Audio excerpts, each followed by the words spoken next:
This week was the first debate between Donald Trump and Vice President Kamala Harris. I had just come back to New York after spending the week talking to undecided voters. Yeah. I'll see y'all later. That's up to you. What content are you providing? One of the reasons we decided to focus on undecided voters this week is because of just how close this race really is. Of course, this comes after a summer of a lot of changes in the presidential race, and we wanted to see how that had affected the kind of 5 to 7% of undecided voters that we consistently see in polling. What were they looking for from the candidates in this week's debate? And then most importantly, after they watched it, did it help them make a decision? One thing that stuck out to some of the people we talked to was actually Harris's handshake. Kamala Harris, let's have a good debate. See you. Have fun. Thank you. That was a professional gesture, and I was impressed by that. It said a lot about her character on another level. They thought it projected confidence and strength and showed someone who was unafraid of Donald Trump. She was good at standing up for herself. She did good in that. One of the undecided voters we talked to was Jerome from Georgia. And what he said about the debate is that he felt like he could relate to Kamala Harris's story, particularly because she came from a middle-class family. What caught my attention was she said she's going to give tax incentives to small businesses, $50,000.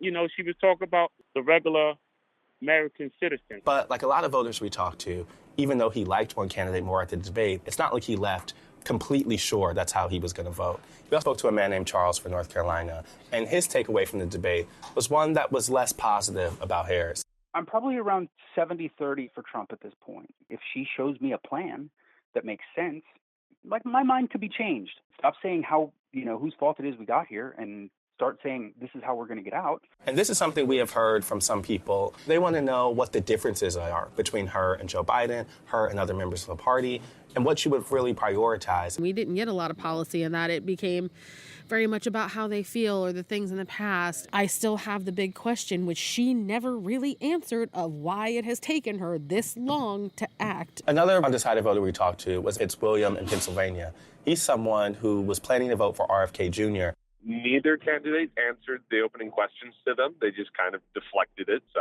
right off the bat, I kind of felt like it was just going to be a bit of a mudslinging contest, which is kind of what it felt like to me all the way up until the end. I don't think we saw a lot of undecided voters make up their minds, but that isn't really that surprising to me. When we think about the audience of debates, it's about the fans of both parties. For a lot of people who are still stuck in the middle, they say they like Trump's focus on immigration, or they like some of the things he did to grow the economy while in office. But there's a lot of personal misgivings, character misgivings that we hear really consistently about him. What I think a lot of undecided voters are doing right now is making a decision about Harris. 2 months ago, we saw a lot of people who felt like they couldn't make a choice because they knew both of the candidates and they didn't like both of the candidates. Now I think people are dealing with a known quantity and an unknown quality, and frankly, the only thing that's going to help them make that decision is time.